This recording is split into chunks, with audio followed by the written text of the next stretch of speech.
L'ONF représente plusieurs choses. Hier, c'était une institution extraordinaire. Aujourd'hui, c'est une institution en voie de disparition. Demain, ce pourrait être tout autre chose, mais on est au Canada, où on a l'art de se détruire et de se tirer dans les pieds.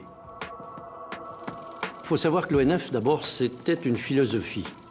La philosophie d'un organisme d'État où travaillaient côte à côte des anglophones et des francophones, des deux langues officielles donc, à produire des films afin de valoriser l'image du Canada au pays et à l'étranger. Et c'était une maison où les gens avaient une sorte de permanence et donc de capacité de travailler à long terme.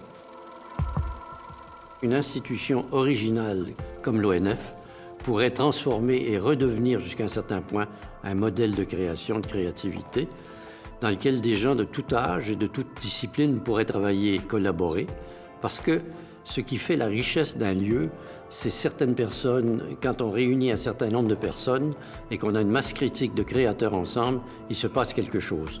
L'ONF devrait être une espèce de havre de paix et de réflexion. Est-ce que le pays en a besoin? Très évidemment, parce que le Canada n'existe pas sans ça. Mais est-ce que les gens sont prêts à l'avoir? Ça, c'est autre chose.